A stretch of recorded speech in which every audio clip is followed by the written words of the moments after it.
기적을 보여달라. 바리새파 사람들과 사두개파 사람들이 예수님을 시험하려고 와서 하늘에서 오는 기적을 보여달라고 하였다. 그러나 예수님은 그들에게 이렇게 대답하셨다. 너희가 저녁에 하늘이 붉으면 날씨가 좋겠다고 말하고 아침에 하늘이 붉고 흐리면 날씨가 좋지 않겠다고 말한다. 이렇게 날씨는 분별할 줄 알면서 시대의 징조는 왜 분별하지 못하느냐? 악하고 음란한 세대가 기적을 요구하나 요나의 기적밖에는 보여줄 것이 없다. 그러고서 예수님은 그들을 떠나가 버리셨다. 제자들이 호수 건너편으로 가면서 잊어버리고 빵을 가져가지 못했다. 예수님이 제자들에게 너희는 바리새파 사람들과 사두개파 사람들의 누룩을 조심하라 하시자 제자들은 서로 의논하며 우리가 빵을 가져오지 않았기 때문에 하시는 말씀이다 하고 수군거렸다. 예수님은 그들이 수군거리는 것을 아시고 말씀하셨다. 믿음이 적은 사람들아, 왜 빵이 없다고 서로 의논하느냐? 아직도 너희는 깨닫지도 기억하지도 못하느냐? 빵 5개로 5,000명이 먹고 몇 광주리를 거두었으며 빨곱 7개로 4,000명이 먹고 몇 광주리를 거두었느냐? 내가 빵에 대하여 말한 것이 아니라는 것을 왜 깨닫지 못하느냐? 너희는 바리새파 사람들과 사두개파 사람들의 누룩을 조심하라. 그제야 제자들은 예수님의 빵이 누룩이 아니라 바리새파 사람들과 사두개파 사람들의 가르침을 조심하라고 말씀하신 것을 깨달았다. 나를 누구라고 생각하느냐? 예수님은 가이사랴 빌립보 지방에 이르러 제자들에게 물으셨다. 사람들이 나를 누구라고 하느냐? 그러자 제자들이 이렇게 대답하였다. 어떤 사람은 세례 요한이라고 하고 어떤 사람은 엘리야라고 하며 또 어떤 사람은 예레미야나 예언자들 중 한 사람이라고 합니다. 예수님이 말씀하시길 그러면 너희는 나를 누구라고 생각하느냐? 하고 예수님이 다시 묻자 시몬 베드로가 주님은 그리스도이시며 살아계신 하나님의 아들이십니다. 하고 대답하였다. 그래서 예수님이 베드로에게 말씀하셨다. 요나의 아들 시몬아, 너는 행복한 사람이다. 이것을 너에게 알리신 분은 사람이 아니라 하늘에 계시는 내 아버지이시다. 너는 베드로이다. 내가 이 반석 위에 내 교회를 세우겠다. 지옥의 권세가 이기지 못할 것이다. 내가 하늘나라의 열쇠를 너에게 주겠다. 내가 무엇이든지 땅에서 매면 하늘에서도 매일 것이며 땅에서 풀면 하늘에서도 풀릴 것이다. 그러고서 예수님은 제자들에게 자기가 그리스도라는 것을 아무에게도 말하지 말라고 주의시키셨다. 그때부터 예수 그리스도께서는 제자들에게 자기가 예루살렘에 올라가 장로들과 대제사장들과 율법학자들에게 많은 고난을 받고 죽음을 당했다가 3일 만에 다시 살아나야 할 것을 비로소 밝히기 시작하셨다. 그러자 베드로가 예수님을 붙들고 주님, 그럴 수 없습니다. 이런 일이 결코 일어나서는 안 됩니다 하고 말렸다. 그러나 예수님은 돌이켜 베드로를 보고 꾸짖으셨다. 사탄아, 썩 물러가거라. 너는 나를 넘어지게 하는 자이다. 내가 하나님의 일을 생각지 않고 사람의 일을 생각하고 있다. 그러고서 예수님은 제자들에게 이렇게 말씀하셨다. 누구든지 나를 따라오려거든 자기를 버리고 제 십자가를 지고 나를 따르라. 자기 생명을 구하고자 하는 사람은 잃을 것이며 나를 위해 자기 생명을 버리는 사람은 얻을 것이다. 사람이 온 세상을 얻고도 자기 생명을 잃으면 무슨 유익이 있겠느냐? 사람이 자기 생명을 무엇과 바꿀 수 있겠느냐? 내가 천사들과 함께 아버지의 영광으로 올 것이다. 그때 내가 각 사람이 행한 대로 갚아주겠다. 내가 분명히 말하지만 여기 서 있는 사람들 가운데 어떤 사람들은 죽기 전에 내가 하늘나라의 왕으로 오는 것을 보게 될 것이다. 16장 말씀 굉장히 좋네요. 일단은 예수님께서 악하고 음란한 세대가 기적을 요구한다고 하셨는데 정말 악하고 음란하다는 표현이 참 저의 과거를 표현하는 것 같아가지고 그리고 예수님께서 이제 여러 가지 기적을 보여주셨잖아요. 그 중에 이제 많은 병든 분들과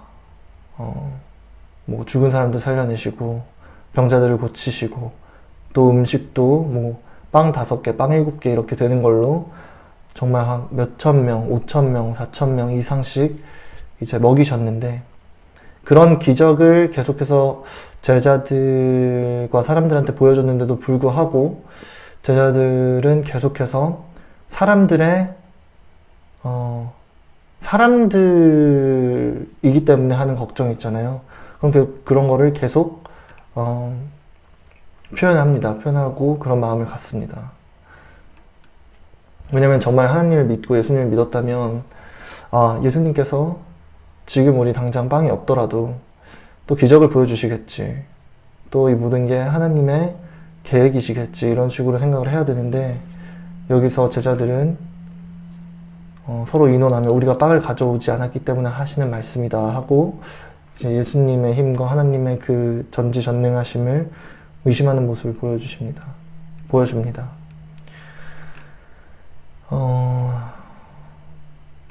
그리고 주님은 그리스도이시며 살아계신 하나님의 아들이십니다. 이게 정말 맞는 표현이에요. 그리고 나서 예수님께서 제자분들한테 예수님이 이제부터 예루살렘으로 가서, 예루살렘에는 예수님이 죽임을 당하실 걸 알고 계시고 고난을 받으실 것도 알고 계셨는데, 거기에 가서 고난을 받고 십자가에서 죽음까지 당하실 것도 알았고, 그리고 나서 3일 만에 다시 살아나야 한다는 것, 이것이 하나님의 말씀을 이루기 위한 것이라는 것, 이게 하나님께 영광을 돌리는 방법이라는 것, 그리고 이걸 통해서 우리에게 성령님을 통해서 우리가 구원을 받고 항상 하나님 안에, 우리 안에 하나님이 살아가실 수 있음을 해주시게 하는 아주 중요한 일이잖아요. 그래서 예수님께서 그런 거를 제자분들한테 말씀을 하시기 시작하시고, 근데 베드로는 어떻게 보면은 하나님을 사랑하고 예수님을 사랑하는 마음에 예수님이 하신 말씀을 어떻게 보면은 여러 가지 마음이 섞여서, 뭐 말은 예수님을 아낀다고, 그러시면 안 된다고, 주님 그렇게 고통을 받으시면 안 된다고 하지만, 예수님께서는 오히려 이것이 하나님의 뜻이기 때문에 이걸 막는 사람들은 결국은 사탄이, 사람들의 마음을 조정해가지고, 그게 겉으로는 의롭게 보여도 결국은 하나님이 보시기에는 의롭지 않다라는 거를 말씀하시는 것 같아요. 그래서 참, 인간의 기준으로, 저의 기준으로 하나님의 계획을 볼 때는 이게 참 너무나 잔인하고 고통스럽고, 또 가끔은 정의가 없는 것 같고 하지만, 이 모든 과정이 다 하나님의 뜻을 이루기 위함이라는 거를 저희가 항상 믿고 가야 되는 게 중요하다고 생각이 들어요. 저만 해도 항상 힘들 때마다 계속해서 갈대같이 마음이 흔들리고, 참 어느 순간에는 하나님을 너무 사랑하고 너무 믿고 하나님의 보호가 느껴지고 하지만, 또 뒤돌아서면은 또 너무 막 혼자가 된 것 같고 하나님이 저를 버리신 것 같고 막 이렇게 막 왔다 갔다 마음이 흔들리거든요. 근데 앞으로도 그렇고, 아무리 힘들어도 이게 그냥 인간의 기준에서 저희가 어떻게 보면 하나님에 대한 믿음이 그만큼 얕기 때문에 하나님을 의심하는 거니까, 하나님을 좀 더 믿고 담대하게 길을 나아갈 필요가 있다는 생각을 하네요. 또 막 일이 잘 안 풀릴 때 너무 막 스트레스 받아가지고, 또 제가 막 성숙한 모습을 보여드리지 못하고 막 이럴 때도 있는데, 반성하겠습니다. 그리고 예수님께서 하신 말씀 중에 와닿는 것이, 누구든지 나를 따라오려거든 자기를 버리고 제 십자가를 지고 나를 따르라 하셨는데, 항상 이 개념이 저는 굉장히 너무나 아름다우면서, 이해가 완벽히 가지 않으면서 아름다우면서 참 신기하고 경이로운 개념 같아요. 나를 버리고 나의 생명을 버림으로써 새 생명을 얻는다. 그리고 생명이라고 하는 것은 저희가 이런 육신의 몸에서 그냥 일반적으로 생각할 때 그냥 살아있음과는 다른 생명을 예수님께서 말씀을 하시는 거고, 그리고 여러 가지 이제 기도 내용을 보면은 제자분들이나 많은 이제 하나님을 따르시는 분들의 이런 기도 내용을 보면 항상 생명을 버림으로써, 죽음으로써, 자기를 버림으로써, 이런 표현들이 굉장히 많이 나와요.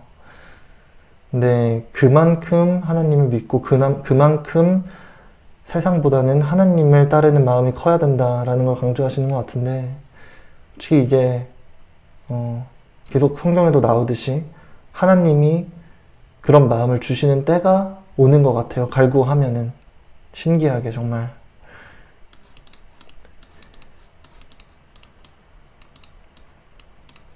정말 부럽네요.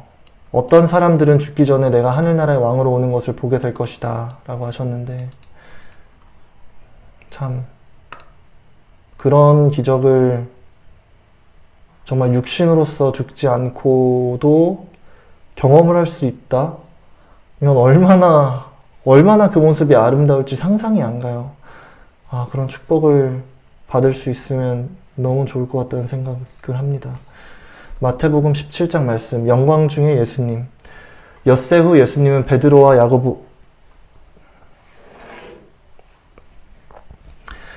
야고보와 그의 형제 요한만을 데리고 높은 산으로 올라가셨다.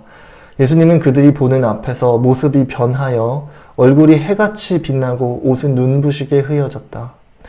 그런데 갑자기 모세와 엘리야가 나타나 예수님과 이야기하는 것이 보였다. 그때 베드로가 예수님께 주님, 우리가 여기 있는 것이 좋겠습니다. 원하신다면 제가 이곳에 천막을 세워 주님과 모세와 엘리야를 각각 모시겠습니다 하고 말하였다.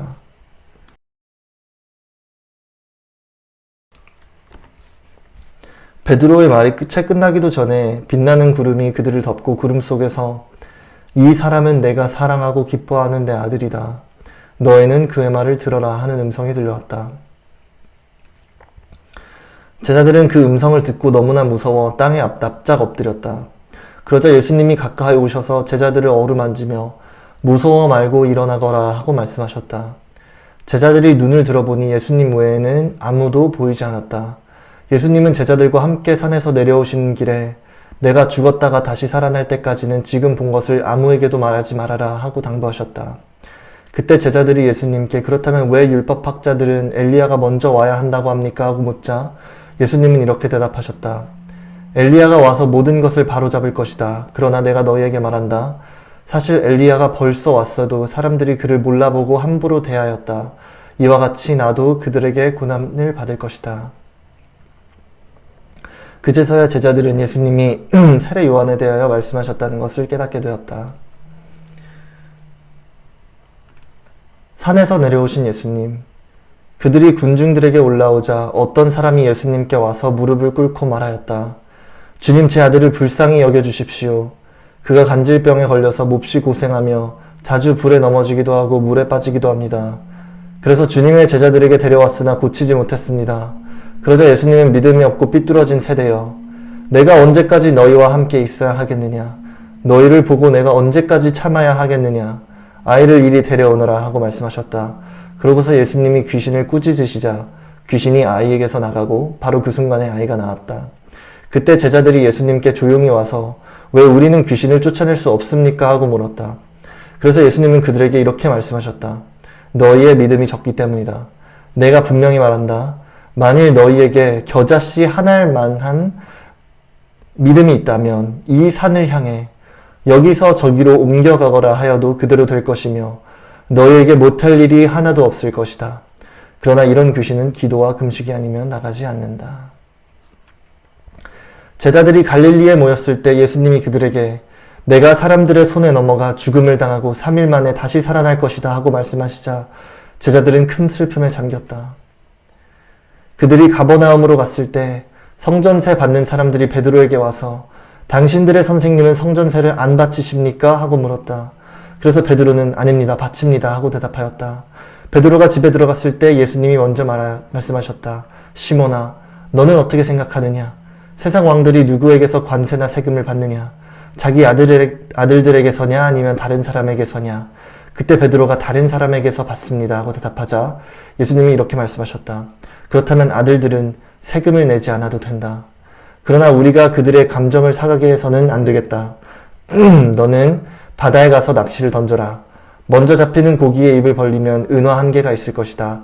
그것을 가져다가 나와 너의 성전세로 주어라. 하나님께서 세상의 것은 세상에게 주라고 하셨죠. 그것처럼 그리고 나중에 이제 예수님께서도 계속 이제 핍박을 받으시고 사람들이 거짓 증언을 할 때 이런 식으로 하나님이 몰고 합니다. 예수님께서 세금을 내지 말라 그랬다. 성전세 내지 말라 그랬다. 이런 식으로 예수님 모욕하고 참 여러 가지 예수님이 하지 않으신 말씀들을 많이 하더라고요. 마태복음 17장을 다시 보면 이제 하나님께서, 예수님께서 베드로와 야고보와 그의 형제 요한 이제 3명의 제자들을 데리고 산으로 올라가셔서 예수님의 몸이 이제 정말 이제 하나님같이 변하시고, 하나님같이 변하신다라 표현이 맞나요? 정말 그런 너무나 경이롭고 아름다운 모습으로 변하셔서 이제 말씀을 막 주시고 이제 환상을 보여주시고, 그리고 뭐 여러 가지 이제 가르침을 주시는데, 뭐 그 중에 하나가 이제 세례 요한이 왔을 때 사람들한테 핍박을 받고 나중에 감옥에 갇혔다가 그 정말 말도 안 되는 일로 목이 잘려서 죽잖아요.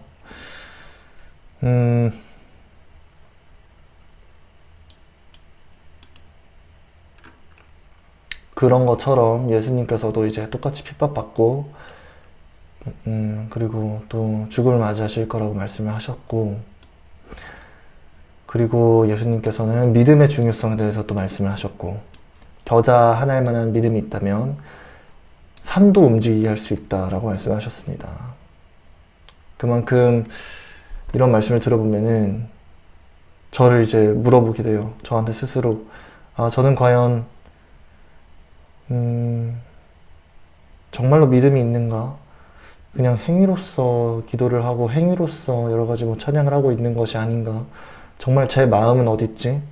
정말 제 마음이 하나님을 정말로 믿고 사랑하고 있는가라는 생각이 듭니다. 왜냐면은 저는 최소한 제 믿음으로 여러 가지를 강구를 했을 때 그게 이제 당장 안 이루어지거든요. 안 이루어지다 보니까 그 말은 역설적으로 해석하면 아직 저의 믿음이 굉장히 부족하다 이렇게 생각이 되어서 계속해서 하나님께 그 믿음을 가질 수 있는 마음을 달라고도 좀 기도를 해볼 생각입니다.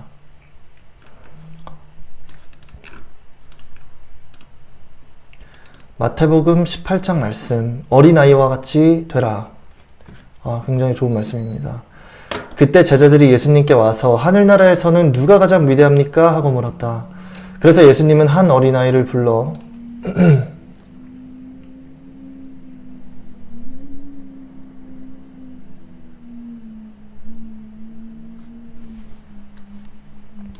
네.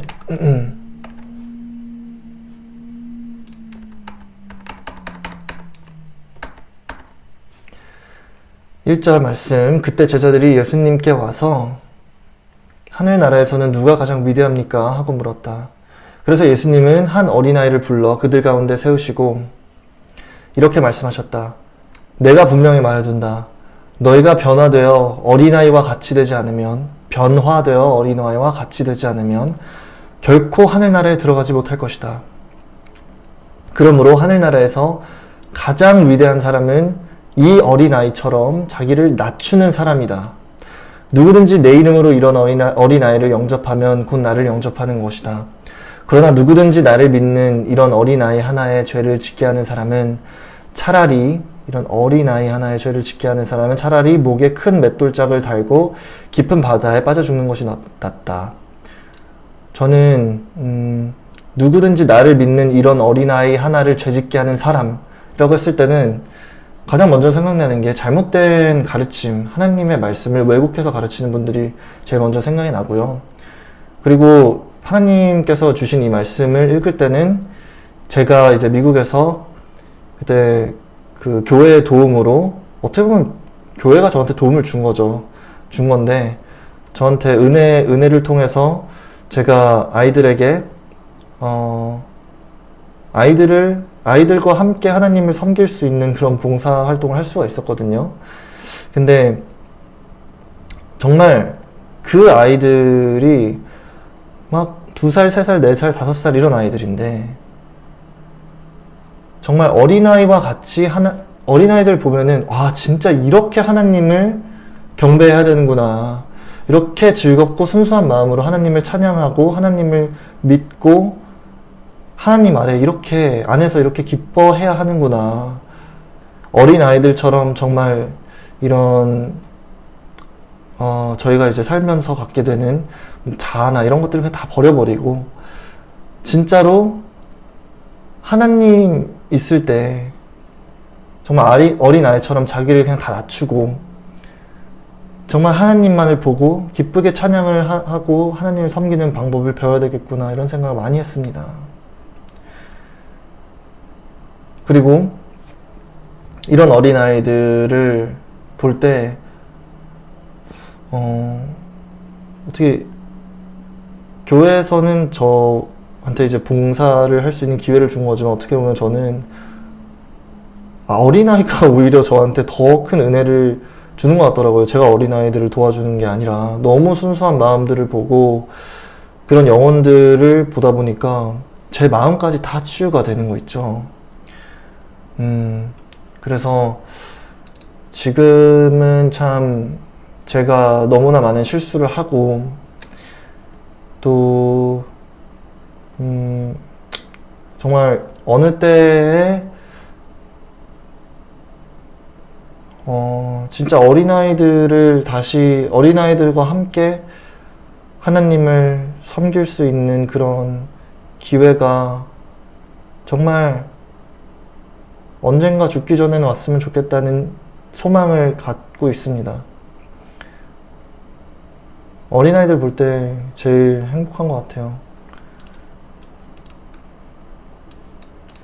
죄짓게 하는 일 때문에 이 세상에 불행이 닥칠 것이다. 세상에는 죄짓게 하는 일이 항상 있기 마련이다. 그러나 죄짓게 하는 그 사람에게는 불행이 닥칠 것이다. 그때 예전에 이제 있었던 교회에서 일요일 아침마다 진짜 일찍 그 목사님부터 거기서 이제 봉사하시는 분들 다 나오셔가지고 막 율동도 다 연습하시고 해서 막 아이들 앞에서 율동도 해주시고 찬양도 같이 해주시고 이렇게 했는데, 와, 정말 이게 찬양 노래를 틀어주면은 어린아이들이, 그 조그만 아이들이 너무 신나가지고 막 찬양을 부르는데, 진짜 그거 보면은, 진짜 세상에 빛이 있구나. 세상에 이렇게 순수함이 있는구나, 이런 생각을 많이 하게 됐습니다, 저는. 7절 말씀, 18장 7절 말씀. 죄짓게 하는 일 때문에 이 세상에 불행이 닥칠 것이다. 세상에는 죄짓게 하는 일이 항상 있기 마련이다. 이 말에 동의합니다. 뭘 해도 죄짓는 것 같은 세상이죠. 그러나 죄짓게 하는 그 사람에게는 불행이 닥칠 것이다. 내 손이나 발이 너를 죄짓게 하면 잘라버려라. 두 손이나 두 발을 가지고 영원히 불타는 지옥에 들어가는 것보다는 절뚝발이나 불구자로 영원한 생명을 누리는 하늘나라에 들어가는 것이 더 낫다.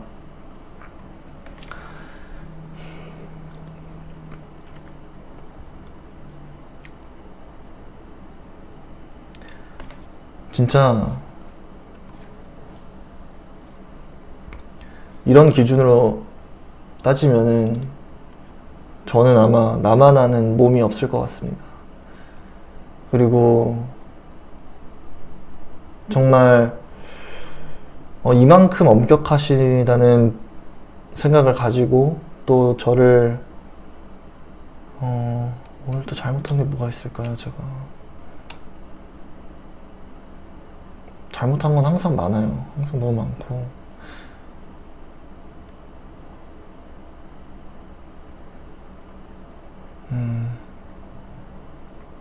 죄송합니다. 그냥 오늘 제가 좀 하루 중에 조금 더 제가 잘 할 수 있었던 거, 다른 같이 있었던 분들, 이렇게 이웃 분들한테 정말 제 몸과 같이 사랑을 했는지에 대해서 생각을 하고 있었고, 못한 부분에 대해서 좀 생각을 하고,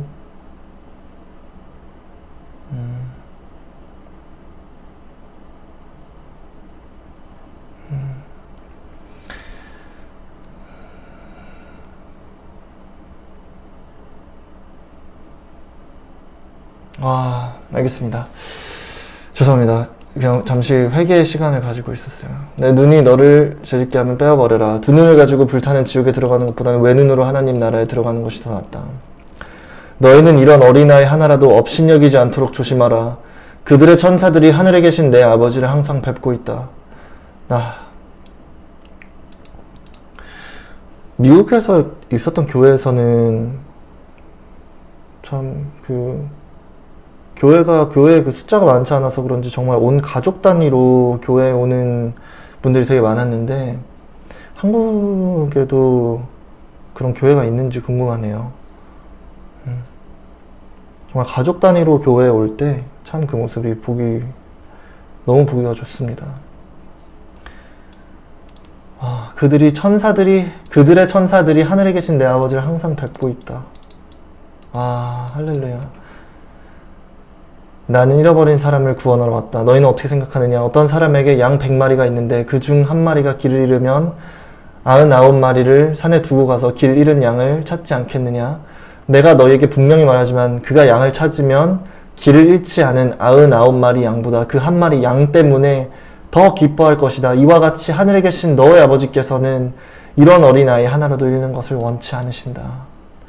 제가 진짜 제일 좋아하는 구절 중에 하나인 것 같아요. 이게 비유를 하실 때 양 100마리가 있는데 한 마리가 길을 잃었을 때 그 한 마리를 무조건 찾으러 갈 거고, 그 한 마리를 찾았을 때 그 이미 99마리 말 잘 따르는 양을 찾았을 때보다 하나님이 더 기뻐하신다? 이게 어떻게 보면은 말 잘 듣는 99마리 양 입장에서는 되게 어이없고 불공평하다고 생각할 수 있을 것 같아요. 아니, 나는 이때까지 말 잘 따랐는데 갑자기 자기가 길 잃어놓고 하나님 말씀 안 따르다가 다시 돌아왔는데 하나님께서는 왜 그 사람한테 더 사랑을 주시고 아껴주시지? 이렇게 충분히 생각하실 수 있을 것 같아요. 저도 인간의 마음으로서는 저도 그렇게 생각을 하는데, 또 동시에 나중에 이제 예수님께서 또 비유 표현을 하실 때 어떤 표현을 하시냐면은 일꾼들한테 그 보상을 주는 비유를 하세요. 그래서 뭐 하루 일하면은 뭐 하루 어치의 품삯을 주겠다, 뭐 한 10,000원 정도를 주겠다, 이렇게 말씀을 하시는데, 그래서 비유를 하실 때 그 주인이 뭐 9시에 나가서 한 명을 고용하고, 12시에 나가서 한 명을 고용하고, 1시에 나가서 한 명을 고용하고, 뭐 3시에 나가서, 5시에 나가서 이런 식으로 계속 쭉 고용을 하시다가 모든 사람들이 똑같은 시간 딱 일이 끝나요. 예를 들어서 한 7시에 일이 끝났다고 쳐요. 그러면은 아침 일찍 고용이 된 사람은 아침 일찍부터 그 밤까지 일을 했는데도 밤 늦게 한 5시쯤에 고용이 돼가지고 7시까지만 한 2시간 정도만 일한 사람이랑 똑같은 품삯을 받는 거예요. 그래서 그 사람이 막 따져요. 왜 나는 일 더 열심히 했는데 왜 저 사람보다 보상이 더 없냐 하니까 하나님께서 말씀하시는 거예요. 내가 이런 보상을 주는 것 자체가 감사해야 할 일이지. 그리고 나는 처음부터 약속을 한 그대로 이행했을 뿐이다. 이런 식으로 말씀을 하시거든요. 그리고 그렇게 생각을 하면은, 제가 지금 10,000원, 뭐 하루에 품삯 이런 식으로 표현을 해가지고 이거 좀 불공정한 거 아닌가, 아직은 이렇게 생각하실 수도 있겠지만, 결국 하나님이 말씀하시는 거는 하나님의 나라를 저에게 약속을 하신 거잖아요. 정말 온 마음 바쳐서 하나님을 사랑하고 따르고 이웃들을 사랑할 때 하나님께서 저희한테 그런 거를 허락하시고 하나님의 나라가 오게 하신다고 하셨으니까. 근데 그 나라가 정말 이 세상의 어떤 것과도 비교할 수 없이 그만큼 아름답고 위대하고 행복한 거 아닐까요? 저는 그렇게 생각을 합니다. 제가 무슨 말 하는지 좀 너무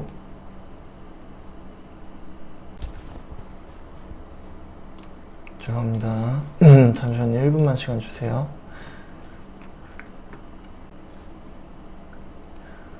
높이 계신 우린 주, 우리 여기 모인 이유, 우리 이름표, 우리 마음 모아 주님을 높이는 것. 높이 계신 그 주, 우리 여기 모인 이유.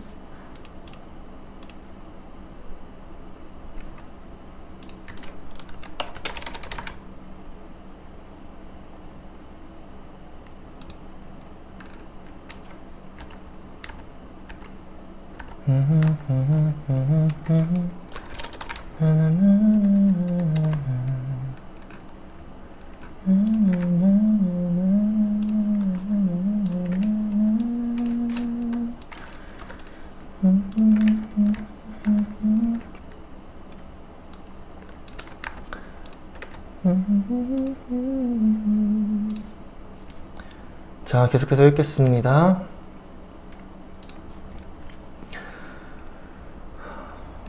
남을 용서하여라. 15절 말씀. 형제가 내게 죄를 짓거든 너는 그와 단둘이 만나 잘못을 타일러라. 그가 내 말을 들으면 너는 내 형제를 얻은 것이다. 그러나 듣지 않으면 너는 한두 사람을 더 데리고 가서 두세 증인의 입으로 모든 사실을 증명하여라. 그래도 듣지 않으면 너는 교회에 말하고 교회의 말도 듣지 않으면 믿지 않는 사람이나 죄인처럼 여겨라. 내가 너희에게 분명히 말하지만 너희가 땅에서 처벌하면 하늘에서도 처벌할 것이며 너희가 땅에서 용서하면 하늘에서도 용서할 것이다. 내가 다시 말한다. 너희 중에 두 사람이 땅에서 마음을 같이하여 무엇이든지 구하면 하늘에 계신 내 아버지께서 이루어 주실 것이다.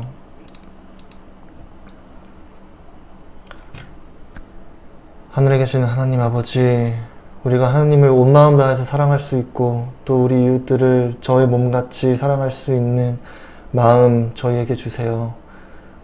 그리고 이 세상에서 고통받는 많은 사람들이 하나님을 통해서 치유받고 축복받고 은혜받고 하나님께 나아감으로써 하나님의 의로움과 하나님의 아름다움을 이 세상에 보여주세요. 이 세상 사람들에게 하나님의 성령으로 하나님을 경험하게 하시고 하나님의 은혜와 사랑을 느끼게 해주세요. 그리고 하나님께 영광 돌릴 수 있는 세상 되게 해주세요. 아멘.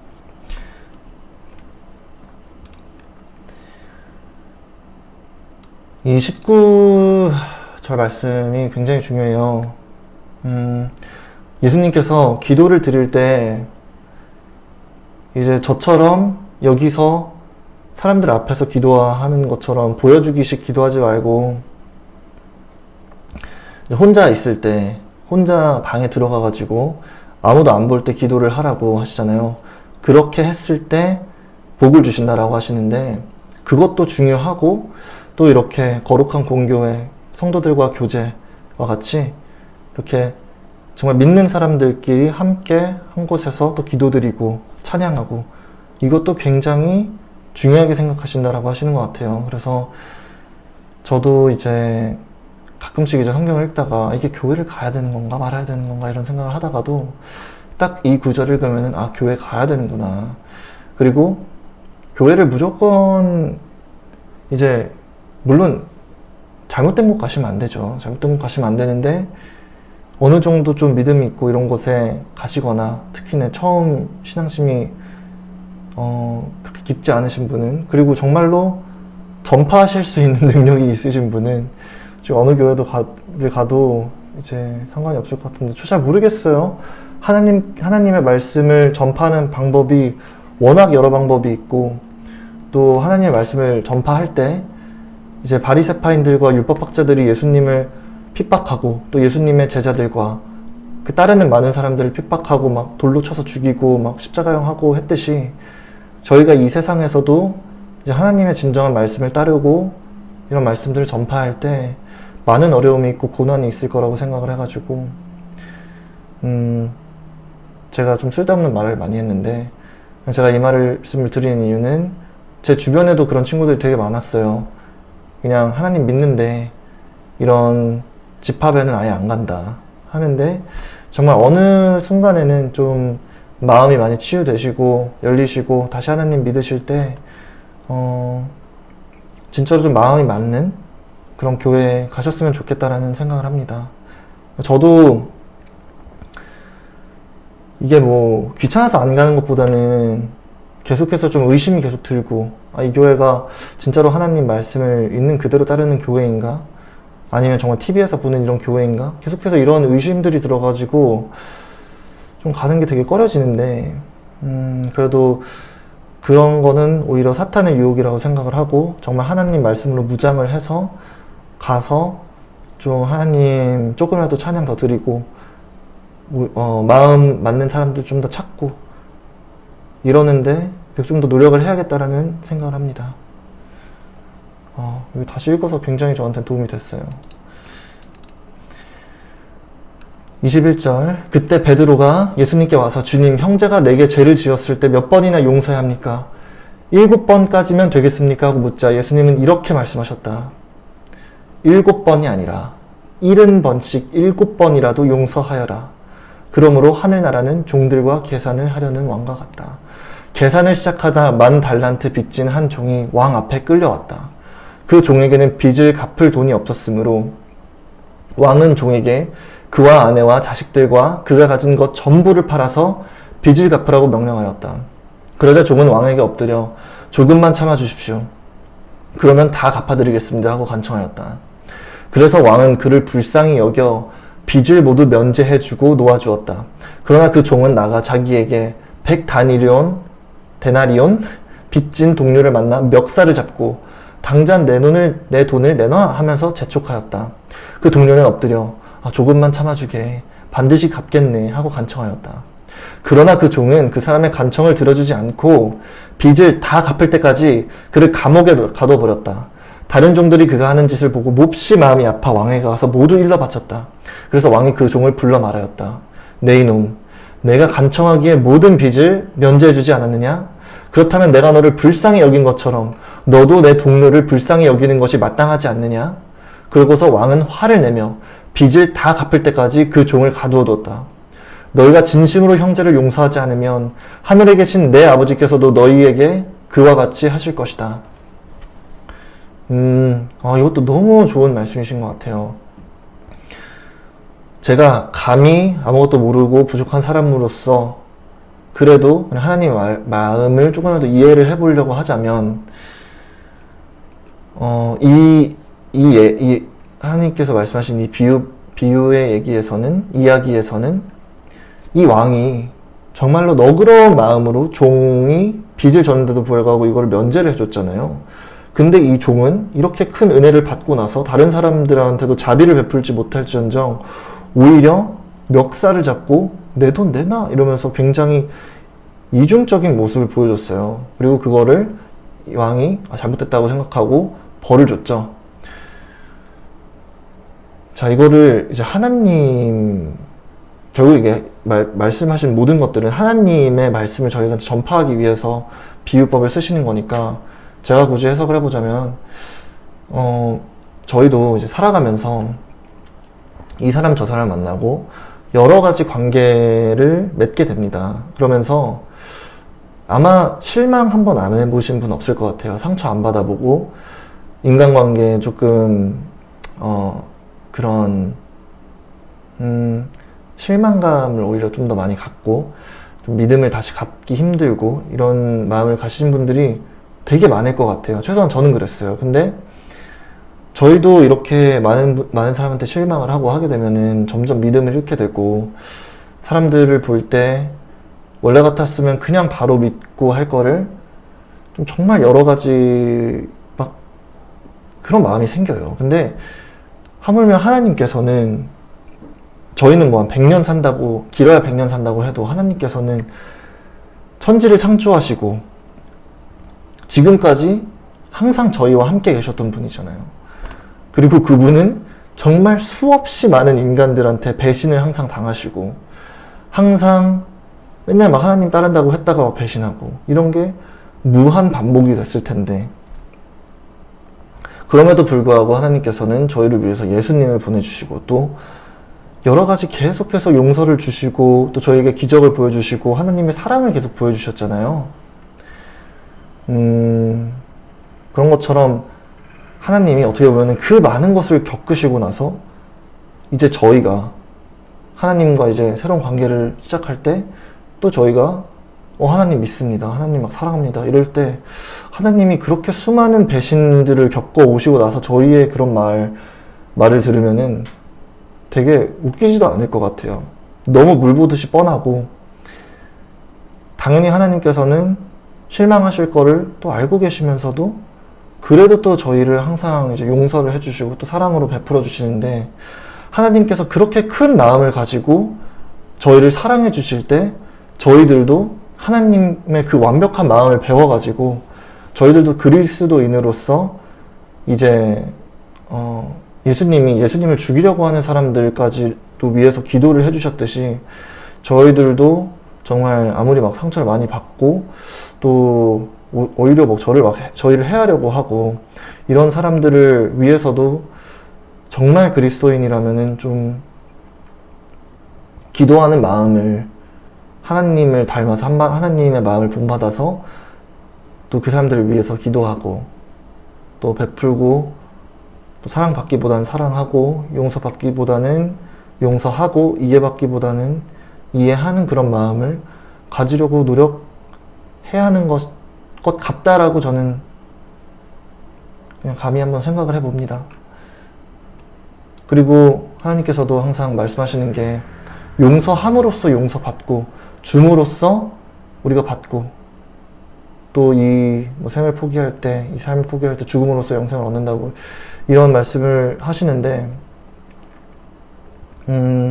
그것과 같이 결국은 하나님께서 저희한테 주실 영광을 생각해서라도 주실 그런 은혜와 자비를 생각해서라도 저희가 정말로 이웃들을 위해서 기도를 하고 좀 사랑을 베풀어야 되지 않나라는 생각을 해봅니다. 어떻게 보면 방금 그 말은 그냥 저 혼자 한 소리였어요. 왜냐면은 저도 아무래도 지금도 그렇고 여러 가지 혼란스러운 시기를 겪고 있다 보니까 그리고 이게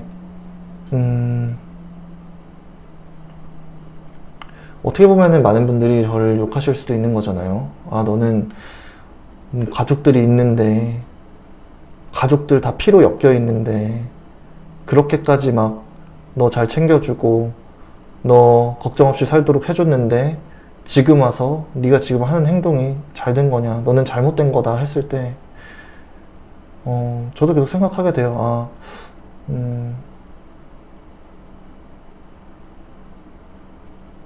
내가 지금 뭐 하고 있는 거지? 이렇게 생각을 하게 되다가도 참 정말 머릿속에서 수만 가지 생각을 합니다. 수만 가지 생각을 하고 그럴 때 항상 길을 잃고 방황할 때 저에게 진짜로 유일하게 정말 미쳐버릴 것 같을 때 유일하게 희망이 되시는 게 하나님인 것 같아요.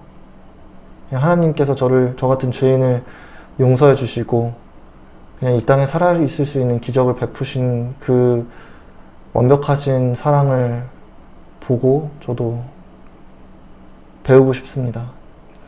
마태복음 19장 말씀. 예수님은 이 말씀을 마치시고 갈릴리를 떠나 요단강 건너편 유대 지방으로 가셨다. 그때 많은 군중이 따름으로 예수님은 거기서도 병자들을 고쳐주셨다.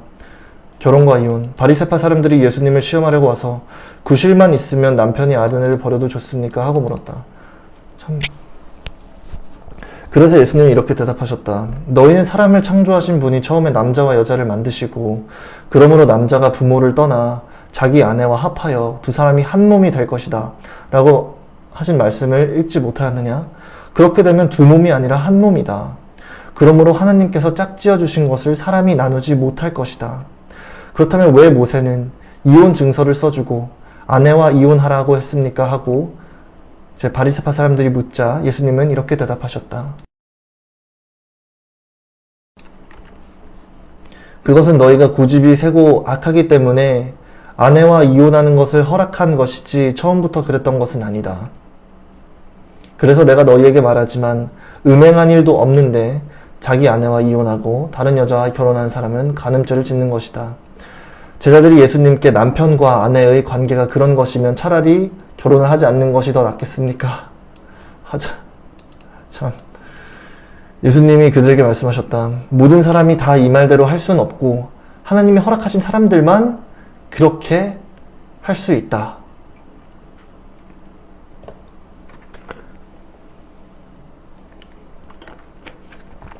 처음부터 결혼할 수 없는 몸으로 태어난 남자도 있고 불구자가 되어서 결혼할 수 없는 남자도 있으며 제가 좋아하는 말이죠. 하늘나라를 위해 스스로 결혼을 포기한 사람도 있다. 이 교훈을 받아들일 수 있는 사람은 받아들여라. 참 그때 사람들이 손을 얹어 축복해달라고 어린아이들을 예수님께 데려왔으나 제자들이 그 사람들을 꾸짖었다. 그래서 예수님은 어린아이들이 나에게 오는 것을 막지 말아라. 하늘나라는 이런 어린아이와 같은 사람들의 것이다 하고 말씀하셨다. 그러고서 예수님은 어린아이들의 머리 위에 손을 얹어 축복하시고 그곳을 떠나셨다.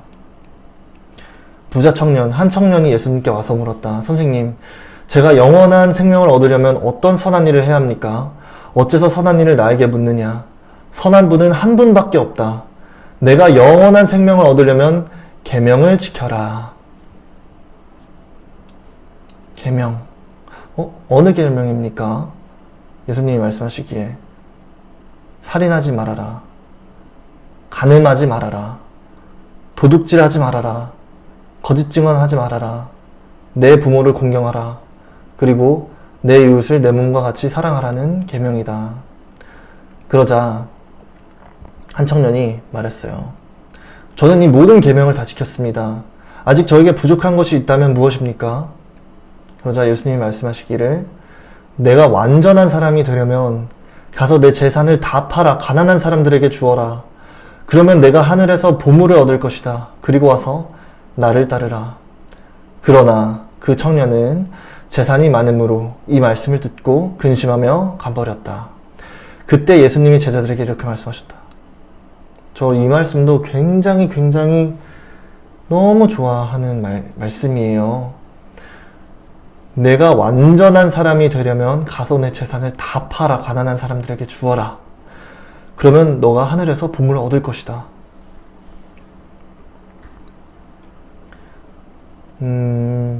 저희는 항상 이제 궁금해하죠.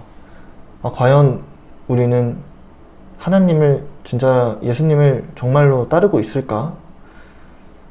우리가 얘기하는 믿음이 정말 예수님이 보시기에 믿는 게 맞나? 이런 여러 가지 의문점을 갖는데 딱 저는 마태복음 19장에 나온 21절을 읽으면 진짜 아직도 내 마음속에 겨자씨만한 믿음 정도는 있을까? 진짜로 내가 아직도 말만 그냥 하나님 믿는다고 하는 건가? 계속해서 이런 생각이 듭니다.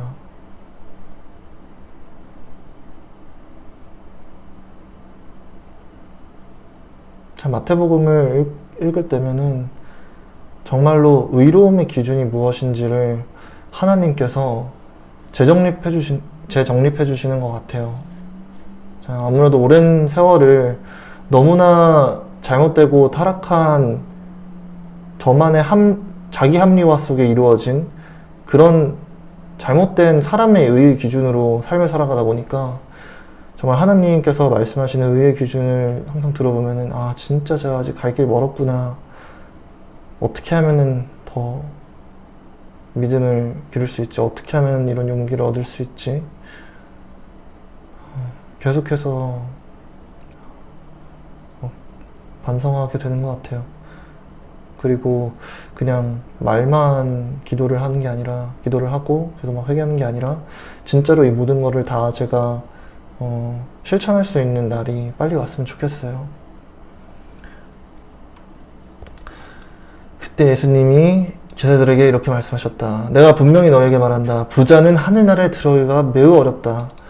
내가 다시 말하지만 부자가 하나님의 나라에 들어가는 것보다 낙타가 바늘기로 통과하는 것이 더 쉽다. 제자들이 이 말씀을 듣고 몹시 놀라 그렇다면 누가 구원을 받을 수 있겠습니까? 하고 물었다. 예수님은 제자들을 바라보시며 사람의 힘으로는 할 수 없지만 하나님께서는 다 하실 수 있다 하고 대답하셨다. 결국 이 모든 것은 예수님만 믿으면은, 예수님을 정말 고지고대로 믿으면은 성령님을 통해서, 하나님을 통해서 저희는 결국 어린 양이기 때문에 하나님의 음성을 잊지 않을 거기 때문에 옳은 길로만 앞으로 계속 갈 것이기 때문에 결국은 하나님의 이름으로는 다 하실 수 있다고 말씀을 하십니다.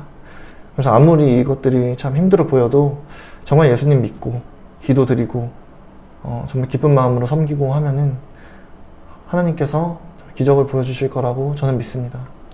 그때 베드로가 예수님께 우리는 모든 것을 버리고 주님을 따랐으니 무엇을 받겠습니까? 하고 묻자 예수님이 이렇게 대답하셨다. 내가 분명히 말한다. 새 시대가 되어 내가 나의 영광스러운 보좌에 앉을 때 너희도 12 보좌에 앉아 이스라엘의 12지파를 심판할 것이다. 또 나를 위해 집이나 형제나 자매나 부모나 자녀나 논밭을 버린 사람은 누구든지 여러 갑절의 상을 받을 것이며 영원한 생명을 얻을 것이다. 그러나 지금 앞서도 나중에 뒤떨어지고 지금은 뒤떨어져도 나중에 앞설 사람이 많을 것이다. 30절 말씀도 굉장히 중요한 게, 저는 지금은 아무래도 이제 믿음이 생긴 지 얼마 안 됐잖아요. 그러다 보니까 저는 저의 과거 이제 패턴, 제가 인간관계에서의 패턴을 분석해보면 항상 참, 부족한 사람이었고, 일정하지 못한 사람이었고, 굉장히 불안정한 사람이었는데, 혹시나 하나님과의 관계에서도 제가 그런 잘못됨을 계속 하지 않고, 진짜 이제는 좀 올바른 방향으로 진짜 참된 사랑을 하나님께서 가르쳐 주신 사랑과 믿음으로 정말 하나님의 빛의 자녀가 돼서 주님만 따라갈 수 있는 삶을 살고 싶다는 생각을 해요. 왜냐면은 지금은 하나님 따라가더라도 혹여나 나중에 진짜 뒤떨어지지 않을까, 유혹들에 흔들리지 않을까, 정말 시험의 늪에 빠져서 허우적거리다가 혹여라도 실수하지 않을까 좀 걱정이 됩니다. 그래서 어떻게 보면은 저는 정말로 지금 너무나 많은 분들이 저를 그냥 알아보세요. 알아보실 때 안 좋게 알아보시는 분들도 있고, 정말로 오늘도 또 너무 은혜 많이 받았는데 정말로 진짜 또 저를 응원해 주신 분들도 있고, 그냥 저 뉴스에서 그냥 얼굴만 보신 분도 있고, 아니면 소문만 들으신 분들도 있고, 여러 정말 많은 분들이 계실 텐데, 그 많은 분들이 어떤 경로든 간에 저를 아시잖아요. 저를 아시니까 저도 이제 원래부터 좀 눈치 되게 많이 보는 성격이었는데, 이제는 정말로 이제 어디를 가던 누군가는 저를 보고 있다는 생각을 하니까 조금씩 제 행실도 어떻게 보면 좀 반강제적으로 예전보다 조금씩 더 의로워지는 것 같아요. 의로운 길을 계속해서 택하게 되는 것 같아요. 제가 의로워서가 아니라 정말 상황적인 요인들 때문에, 그리고 어떻게 보면은 그 상황을 만들어주신 거는 하나님이니까 하나님의 힘을 통해서, 여기서도 이렇게 말씀 따르는 게 정말 어렵다고 하는데, 사람의 힘으로는 할 수 없지만 하나님께서는 다 하실 수 있다라고 말씀하셨잖아요. 그래서 정말 진짜 저 같은 죄인도 의롭지 않고 정말 타락했는데도 불구하고 정말 하나님은 못하시는 게 없으신 분이구나 라는 거를 항상 느끼고, 또 정말 감사합니다. 정말 저는 어떻게 보면 많은 분들의 감시가 아니고서는 감시와 관심과 저를 계속해서 이제 좀 제가 계속해서 이제 배우지 않고서는 참 올바른 길로 걷기가 참 힘든 사람인 것 같다는 생각을 해요. 그래서 앞으로도 계속 좀 계속해서 투명하고 투명성을 유지하고 계속해서 발전해 나가고 싶습니다. 발전해 나가서 하나님이 원하시는 하나님의 자녀가 됐을 때 정말 빛과 소금 같은 사람이 될 수 있기를 바랍니다. 제가 너무 쓸데없는 말을 많이 해가지고 오늘 마태복음 19장까지만 읽도록 할게요.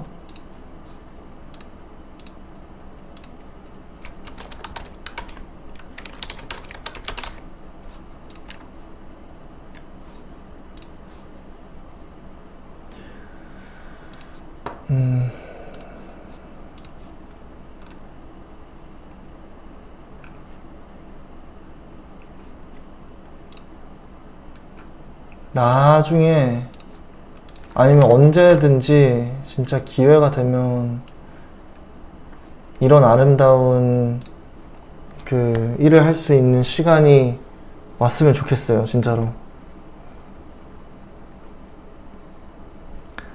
제가 여러분들의 이거 진짜로 제가 초등학생 때 뭔가 어디 학교에서 그런 예배 캠프 비슷한 거 가가지고 이제 거기 계신 선생님들께서 학생들 발을 씻어주시는 게 있었어요. 거기 또 기독교 기반 학교여가지고 그때 되게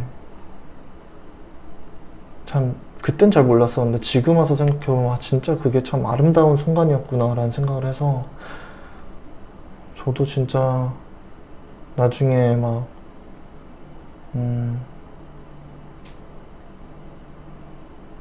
이런 아름다운 일에 참여할 수 있는 날이 왔으면 좋겠다는 생각을 하고요.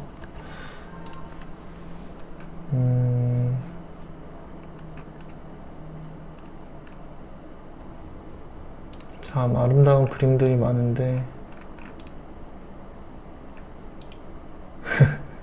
이것도 너무 귀엽다.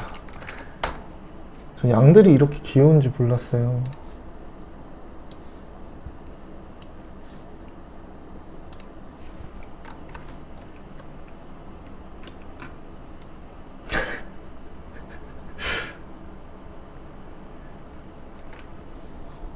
어린 양.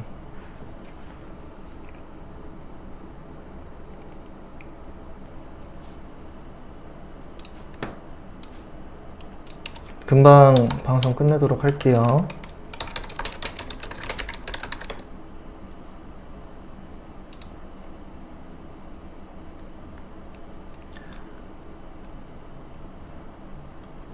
높이 계신 주님께 우리 여기 모인 이유 우리 맘 모아 주님을 높이는 것 높이 계신 주님께 우리 여기 모인 이유 우리 마음 모아 주님을 높이는 것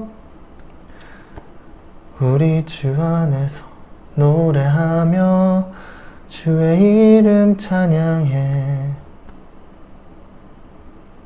감사로 그 문에 들어가 주의 이름 송축하네 진실한 찬양 안에 권능이 많이 외치세 할렐루야 손뼉 치며 전능하신 주께 높이 계신 주님께 우리 여기 모인 이유 우리 마음 모아 주님을 높이는 것 나중에 좀 더 노래를 제대로 알고 부를게요. 저도 노래가 너무 좋아서 불렀는데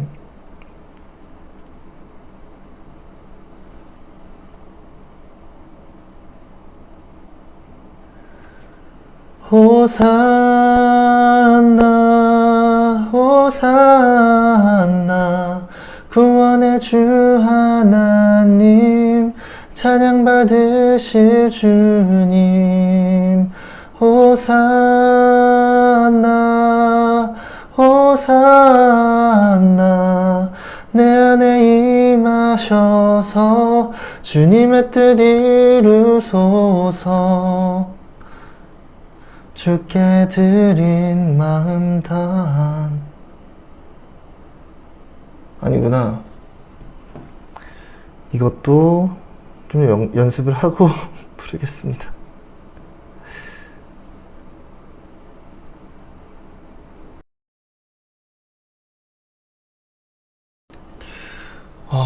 이게 점점 가면 갈수록 찬양을 어떤 걸 불러야 될지 잘 모르겠네요. 좀 더 연습을 하고 불러야겠어요.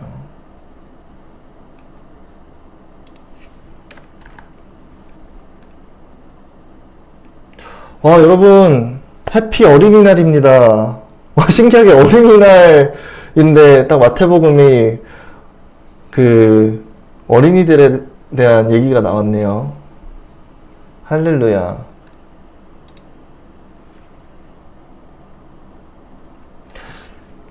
악기는 어릴 때 정말 좀 주입식 교육 느낌으로 피아노를 잠시 배웠었는데 피아노는 거의 못 치고요. 배워보고 싶은 악기는 있어요. 기타 배워보고 싶은데 이제 유튜브나 뭐 이런 걸 통해서 한번 배워보려고 합니다. 한 번도 쳐본 적도 없고 얼마나 어려운지 많이 들어가지고 진짜 기타를 치게 되려면 얼마나 오랜 시간이 걸릴지 잘 모르겠네요.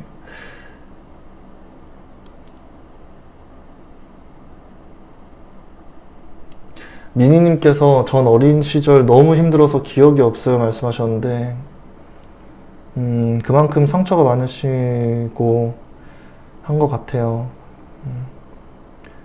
아이고, 기도드리겠습니다. 저도 어릴 적 기억이 많이 없어요. 근데 이제 제가 심리학 관련된 책을 읽어보니까 어릴 때 되게 이제 뭐 별로 좋은 기억이 없으면은 인간의 뇌가 알아서 그런 거를 머릿속에서 막 지운다고 하더라고요. 그래서 제 친구들 보면은 좀 진짜로 어릴 적에 되게 행복했던 아이들 보면은 어릴 때 기억을 진짜 또렷하게 하더라고요. 그런 거 보면은 어떻게 보면 그냥 제가 기억력이 안 좋은 걸 수도 있는데 반대로 생각하면 그만큼 미니님도 어릴 때 힘드신 시절 보낸 것 같으셔가지고 마음이 아프네요. 기도드리겠습니다.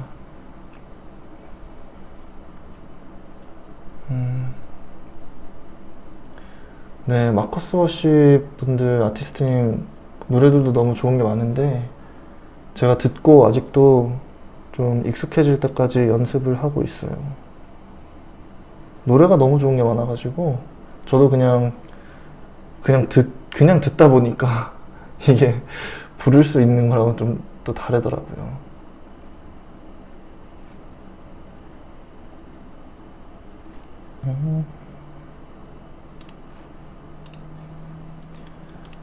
자, 여러분들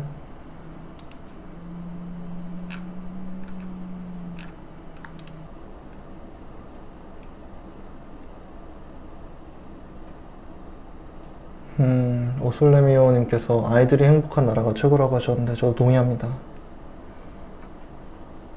아이들이 이 세상에 태어났을 때 태어나자부터 의로운 사람들이 복받는다 이런 세상에 살아갔으면 좋겠다는 생각을 해요. 태어나자마자 부모님들이 생각하시기에 아, 이 세상에서 어떻게 살아남지 이런 마음이 드는 게 아니라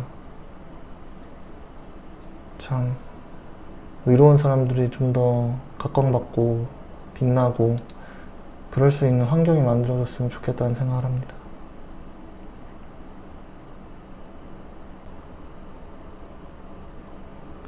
제가 이제 추천해 주신 노래들은 저장해 놨다가 들어보고 제가 부를 수 있을 때 부르도록 하겠습니다.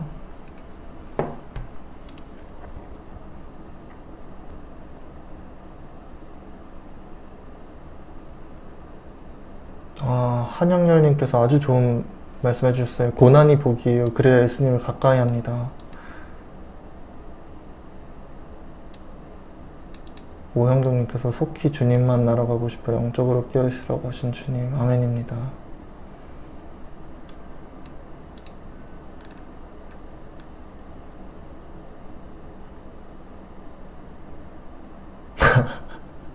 제임님께서 바두갈 집 나갔나라고 하시는데 바두갈 나중에 노래 부를 때 바두갈 다시 또 사용하겠습니다.